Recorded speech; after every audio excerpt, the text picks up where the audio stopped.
All right, y'all. Let's pop out the next one. The next one is murder. Soul ties according to the works of the flesh. The next one is murder. Now, a lot of people think that they don't, fit this realm because they ain't running around killing nobody, as far as, shedding blood and all that kind of stuff. But that also pertains to the spirit realm too. You can kill somebody's spirit.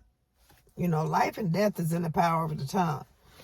Just speaking to somebody, talking about somebody, defaming somebody's character. You can murder somebody that way too. And, scripture also says, don't worry about who killed the flesh, but worry about the one that can kill the spirit. Now, ultimately, God is the only one that can kill the spirit. But you can talk to, say, for instance, talk to a child.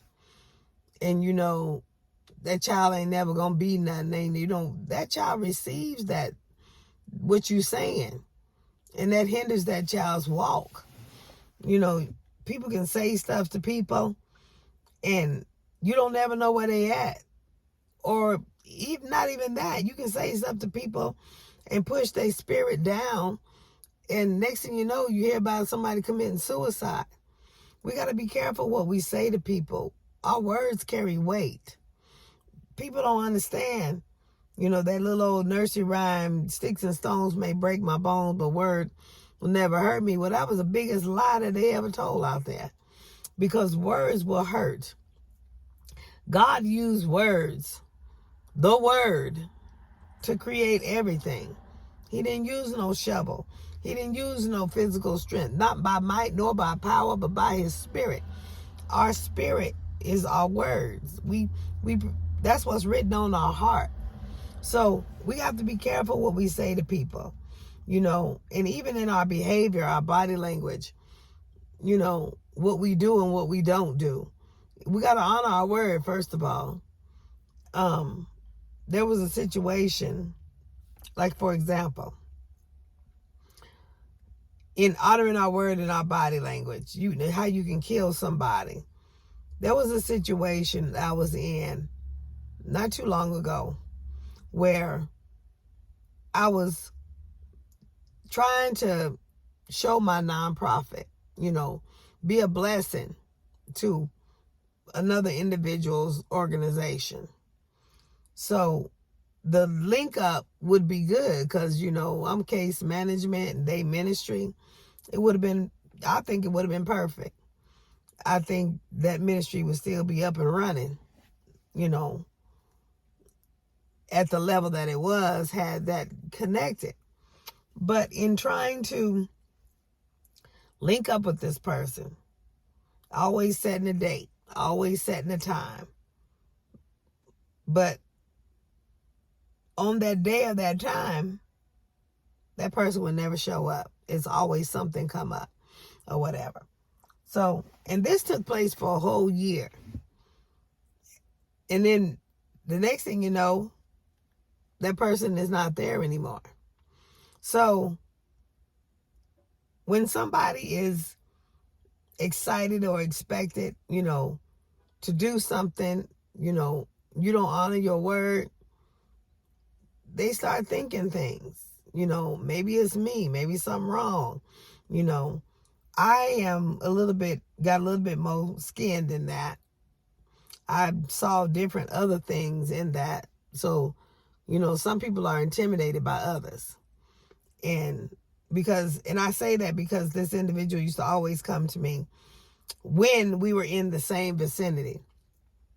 The only thing she would talk about is what she thought about far as her appearance, or she didn't think, ministry had to be a certain way, and I'm like, I don't think that, that's not on top of my mind. What you getting is out of either the book, the Bible, or ministry protocol. That ain't even on my mind. I'm not judging you. I don't even think about you like that, that kind of thing. So, they didn't think that we supposed to wear shirts all the way buttoned up to our neck and all that kind of stuff. Well, I said, I don't do that either. You know, a lot of people don't know about me. I wasn't raised in church. I told my apostle, I say I was saved on my road to Damascus. I wasn't raised in church.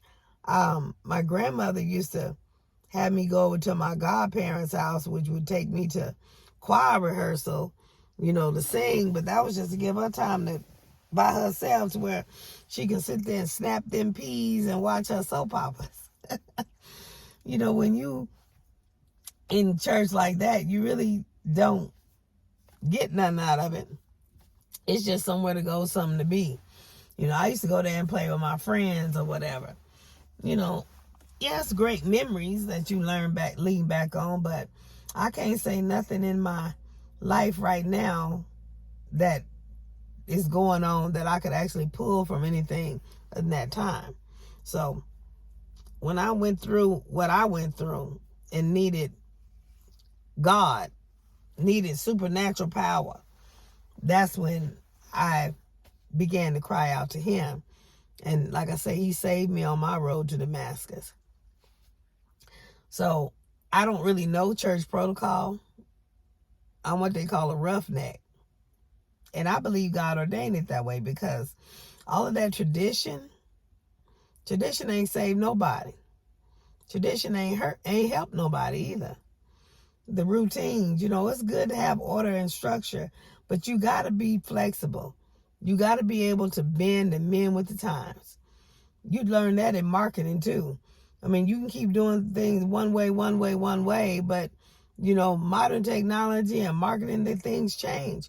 And if you don't change with the flow, that's why a lot of businesses ain't up and running no more. So I'm a stickler for rules and regulations and laws. I walk in truth. I honor my word.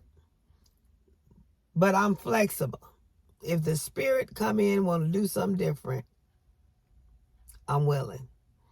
You never know what's going to go on at ATM. That's the church I'm in fellowship with now. You never know what's going to go on. It flows by the spirit. So I love that because I know that God is orchestrating it and not the heart of man. Plus, I go to hear God and get a word from God, not the heart of man.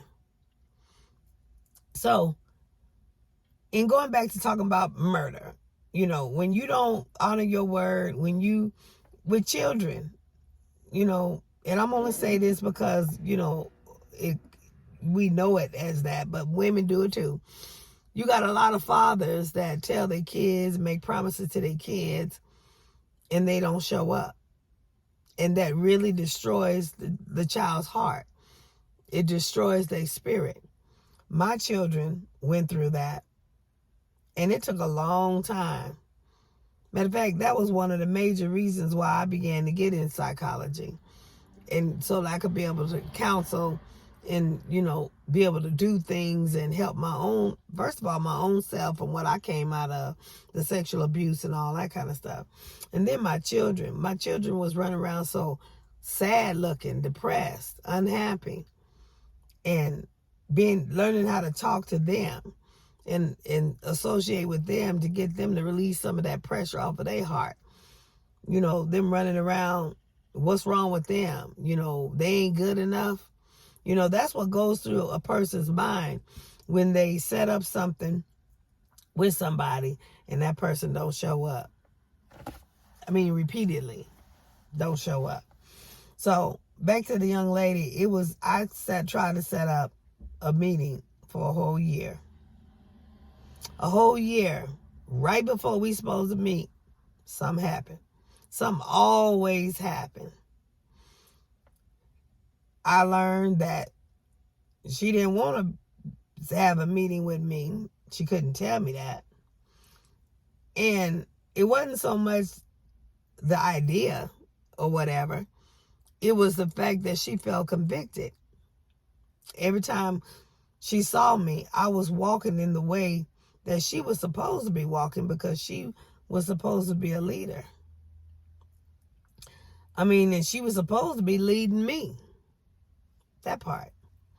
So people, when they feel some type of way, or they feel intimidation, or they feel conviction, you know, they try with their mouth, but their heart ain't in it. So therefore they don't show up. So you can kill somebody's spirit like that. I mean, for a while I had issues with that. But then I realized, you know, through the grapevine and other people who had experienced it, I realized it wasn't me. It was her conviction. She wasn't living the lifestyle that she was portraying, and she didn't want to be found out. So I let it go and, you know, went on about my business. But that's showing how, you know, how it can kill somebody's spirit, how you can throw somebody in depression or anxiety. You know, you can have mental issues because, or you can send somebody in mental issues because you simply didn't do what you were supposed to do, or you simply telling somebody something that may be a lie, or something you can't find no evidence on, or whatever. That's why we got to be careful what we say. Life and death is in the power of the tongue. We got to be careful what we do because our body language speaks more. You are 80% body language. That's your communication. And 20% of your communication is verbal. So we speak more in the way we act and the things we do. Actions speak louder than words. That's where that comes from. So I can teach more through my members and, you know, my hands, my body language, and what I'm doing, and then what I can stand up in a pulpit and say. So that's another reason why I practice what I preach. So when I tell somebody something and then they see me doing it, they receive it. It resonates. That's how I raise my children. If I tell them something, I don't tell them something they don't see me doing. As I tell them something, and then they see me doing it, they can mimic me, and then that's how they learn, you know. So murder, it's not just pulling the trigger or stabbing somebody. Murder we talking about is of the spirit. Don't say stuff or treat people in a way that would send them in depression, or, you know, sit up thinking suicidal thoughts. You get a lot of this when you have the fate from the fatal attractions, you know. I ain't gonna say men or women because they both do it. So you find somebody that's so in love with you, and you not really in love with them, but you lead them on. You just, you know, well, it's on them. I'm not saying nothing. I'm not signing on that. I'm just here. But you know that person really, really love you. That person, you don't know to what level or degree that they sitting up thinking about you all the time. You don't know. Maybe their thoughts is just captivated by they can't even do their work because they think about you all the time. And then you not invested in that. You just reaping the benefits because somebody that's infatuated or in love with you like that, they buying stuff for you, taking you out, doing things for you, and their whole heart is in it. And then you turn around and go marry somebody else.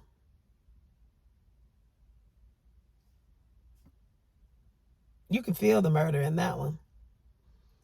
People go through fatal attraction, or people just, next thing you know, they done committed suicide or whatever. You don't play with nobody's heartstrings like that. Always make sure you tell them exactly where you are in the situation. If they can't handle it, maybe you need to part ways. But do not be with somebody or entertain somebody and you really not feeling it like that, because what you're doing is leading them on. And then there are some that, think they can make it work, make it fit, but it ain't really right where they want it to be. But they just hanging on because they ain't got nothing else right now.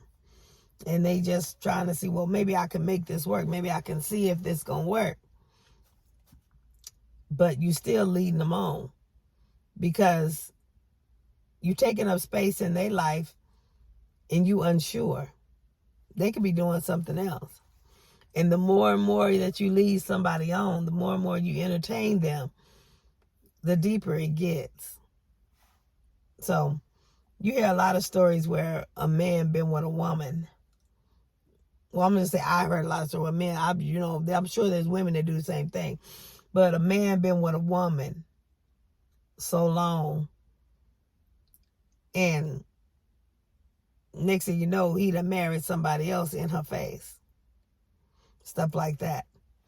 Now, I've been in situations, but I'm always making decisions to where I know whether I'm going to put up with something or whether I ain't going to put up with it, and to what degree and what level I'm going to put up with it. So I want to say within a month's time, maybe not the longest, 90 days time, I know whether I'm going to deal with this individual or not. Because I don't like to waste time. I'm an extremist. Jesus was an extremist. You do or you don't. There ain't no lukewarm, no gray area. You do or you don't. You in or you out. Hot or you cold. That's how you live life. That's how that's how life you successful in life, because you ain't wasting time in the gray area. You do or you don't. So about 90 days time, I know whether I'm going to put up with something or not. And I will just start, gradually walking away or stop doing something. Now, there have been situations where I've been friends with somebody, and then that idea didn't come up until later, maybe a year later or something, that the idea popped in my head. Well, I'll roll it around in my head. Always a man thinks, as man thinks, so is he. I give it thought. And then after I make my decision, that's when I start doing what I do. I'm not as available as much, or I stop doing as much, or I slowly disappear if I'm not into it. Now, if I'm into this individual, I go all in. I go hard. Because, number one, I trust the individual. And I'm not thinking that they gonna do anything, betray or anything like that. So I go hard. So therefore, if they do something, you see where that could lead to murder of my spirit. People snap. People can go different ways, because once you make a decision and you rolling with the punches and you going with it, you ain't thinking nothing else. You all in. So I said that to show you just exactly how a murdering of the spirit can happen. And the good side of that is when you find somebody like that and you are legit and you are really trying to, you like that person and you can see it work, you got a ride or die. You got a friend for life, because that person is genuine. They in it for the long haul. They're not just hanging around wasting your time, taking up space in your life. You know that you know that you know that you know what you got and what you entwine with. So that's the good part of it. But if you, like I say, if you sitting around waiting on something, that's what I'm saying. I don't believe waiting is a disease. Delaying something on purpose, unless there's a motive or a particular reason to delay, just sitting to be waiting, the enemy can come in and do anything and set you off kilter at any given time, because you're sitting there waiting. What it is, you're not waiting, you're procrastinating. There's no reason to wait unless there's an actual something evident. A lot of people, waiting to make that next step in their relationships. What you waiting on? It's just, if you believe in God, if it's of God, and you know that God has sent this person to you, and y'all work and y'all doing, what's waiting? What you waiting on? Then there are some that They reaping the benefits, but they still waiting. You ain't waiting in. You already married in a sense. Because having relations with a person, that's married in the spirit. That piece of paper that you go down to the courthouse, that's all that does is just tell everybody else that what already took place. In this sense. Now, in God's design, well, I'm just going to say in the design of the world, because there wasn't no marriage certificate in the Bible until later on they start writing decrees and stuff. But you got those that want to wait until after the marriage certificate. You hardly going to find anybody like that anymore. So, in that instance, the marriage certificate comes first, and then you have relations. That's fine. But generally, you got relations going on, and you procrastinating about the certificate. You're already married. You can see that because you're already arguing, you're already cussing and fussing and screaming and everything. Like I said, that's doing stuff backwards. You got to know if you are taking up space in somebody's life because you haven't made a decision in yourself. That's wrong. You just need to go on and do what you need to do. Mess or get off the pot. It's the nicest way I can say it. Either do your due diligence or get off the pot. One or the other. Sitting around waiting. If you know that it's of God, I want to say. Generally, if you know what you want, what you're going to do, procrastinating about it ain't going to help you. If you already done made the decision, you might as well go on and take the risk. You're not him-ha. Don't be him-ha no more. Go on and do it. Take the risk. That's one thing we got to see. A lot of people aren't successful because they're scared to take risk. You're already taking a risk by doing what you're doing, by having relations. Why not go ahead and go all in? Don't play with it. Just go all in. Now, if you just trying to have a flash party, that's disrespectful to that other individual. And it's also disrespectful to you, to your spirit, because you supposed to be only one mate, one husband, one wife.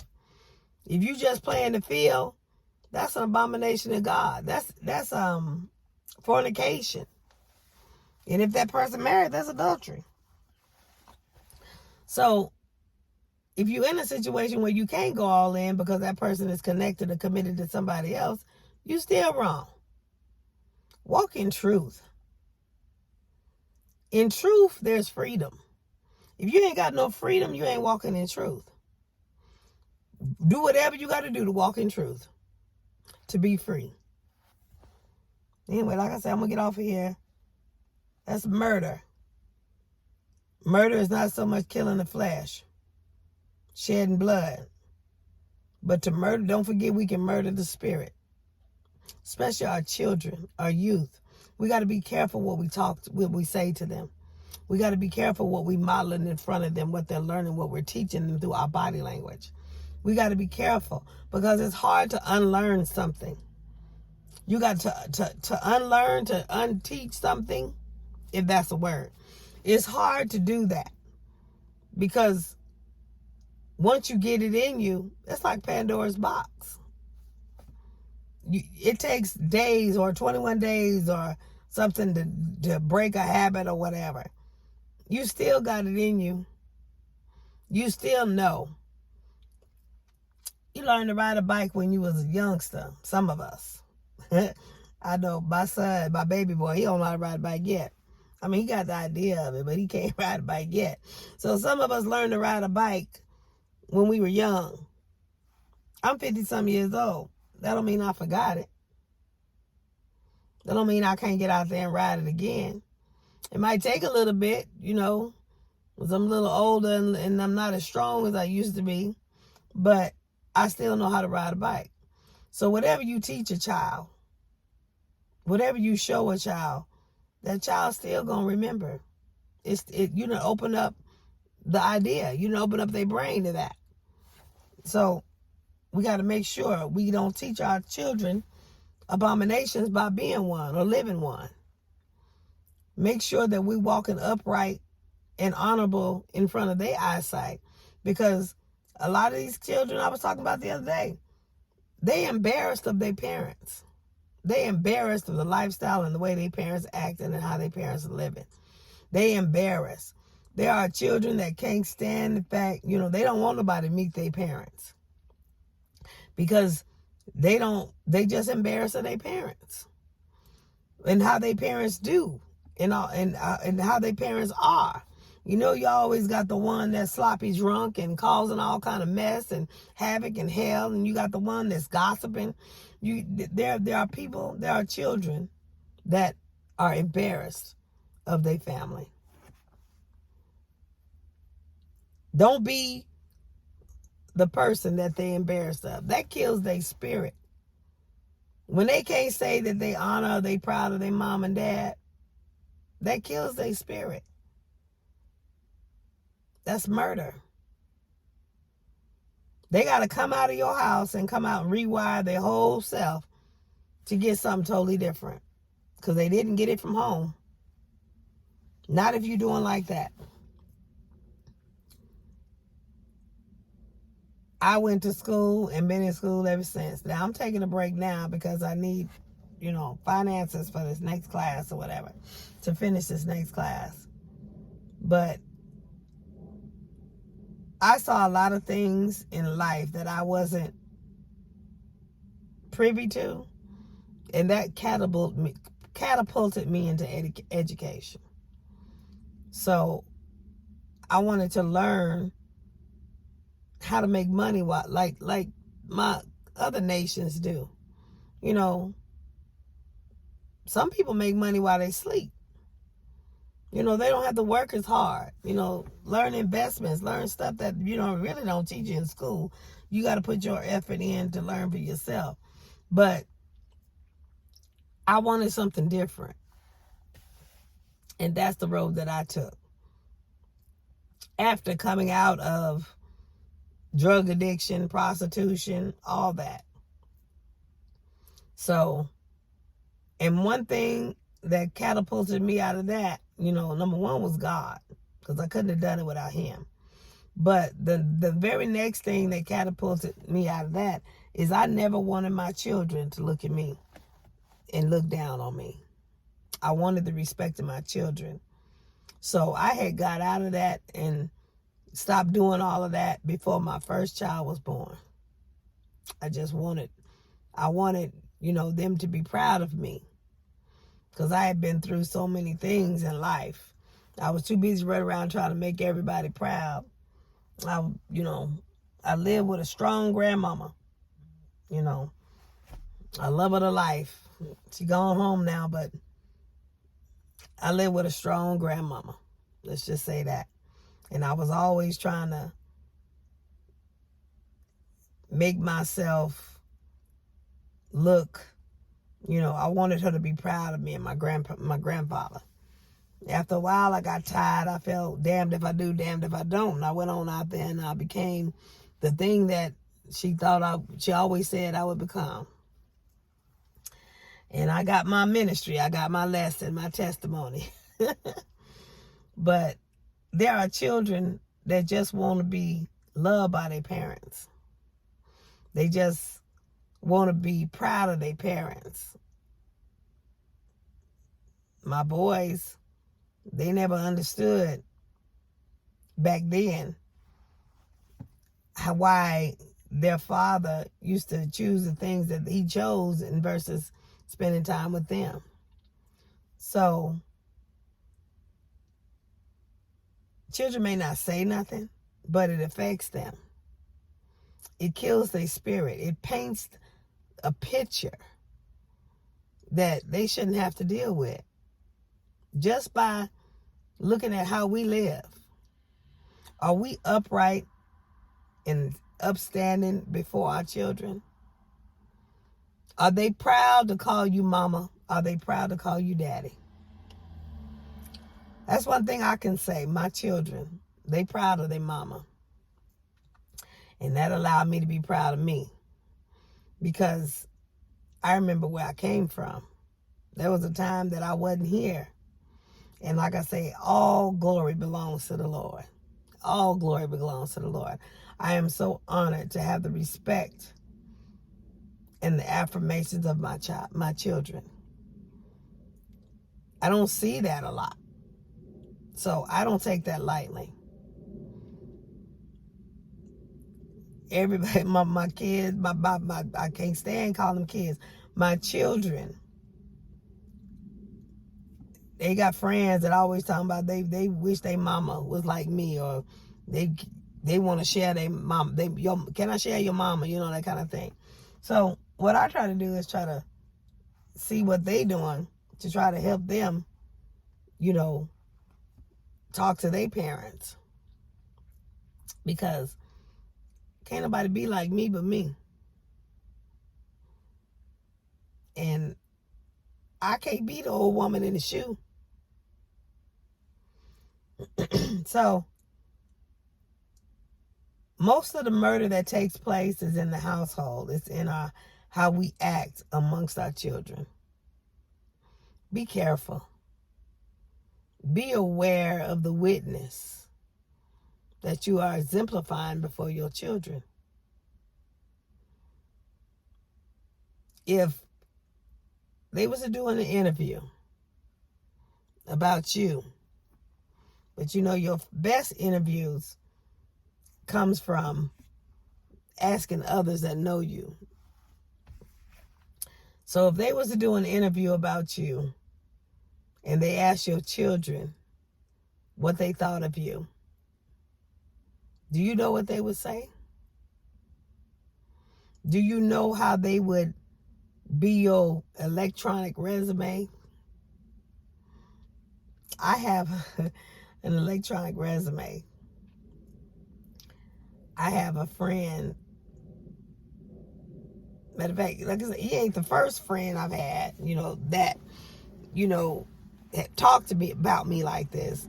But I have people that will go before other people and talk about me. And people be like, I got to meet this person. I got to do this. I got to do that. I mean, like I said, I got multiple friends. And I come with all this attention. And I don't know nothing about it until they tell me. So I get these phone calls and I get these emails and stuff about so-and-so said so-and-so about me and they need me to do this and do that. Do you know what society says about you?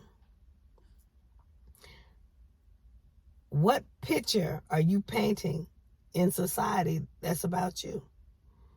What is your what's on your canvas? What are people saying? I ain't talking about the haters. That's what they see. Because they looking through probably broken heart, shattered lenses and all that. But I'm talking about the ones that's close to you. What are they saying? What they're saying is what you portraying. Find out what the world is saying about you. And if it's true and it needs to be corrected, correct it. I'm going to get off of here. I got to get ready to go in. But that's murder. Make sure that you're not murdering somebody with your mouth, slandering and defaming. We just went through an issue at my church.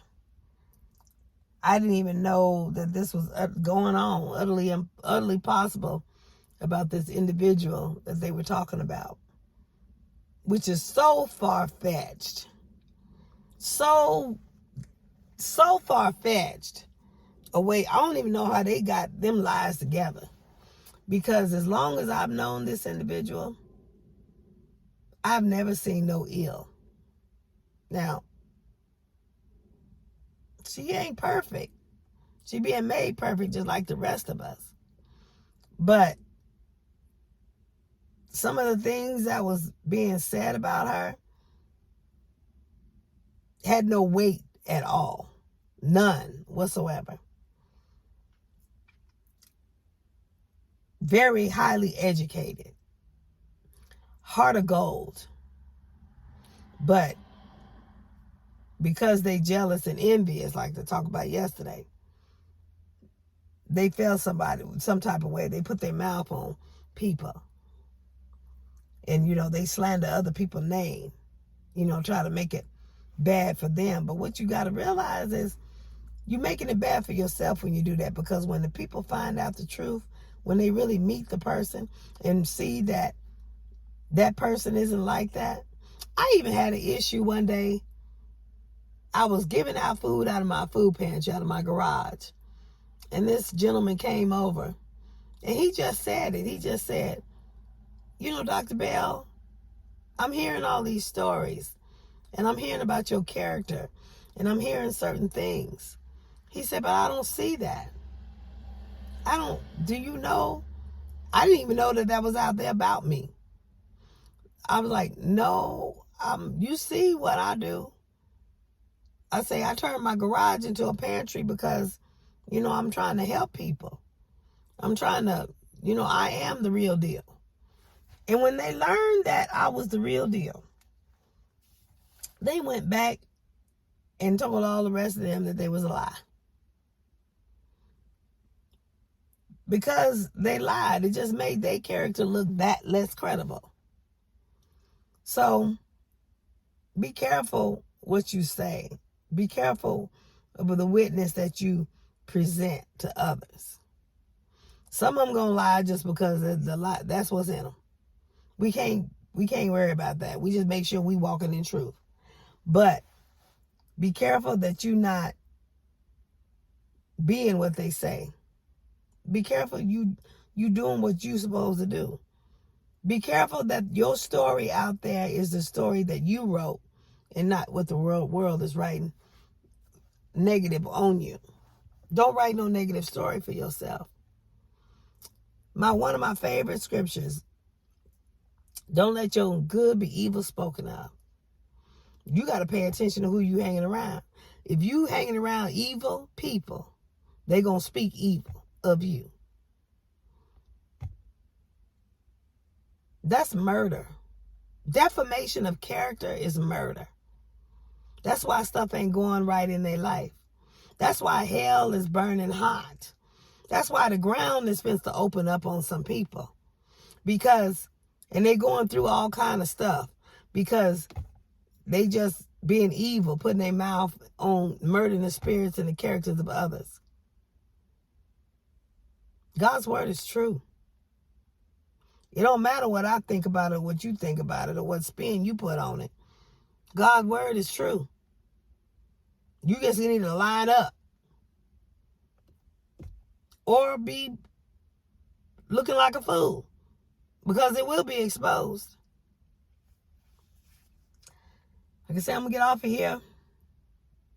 I just wanted to pop out murder. Just because you ain't running around shedding blood, don't mean you ain't running around murdering somebody. If you're not uplifting, edifying, and giving God the glory, you possibly could be murdering the spirit. Don't murder the spirit. If you're walking around and hurt and your spirit has been murdered, get help, get healed, and stay away from that individual that's doing it. You could be walking around, bleeding spiritually. Walking around with a broken heart because somebody done killed your spirit. Get help. Don't go around spewing that on other people. Until the next one, stay blessed.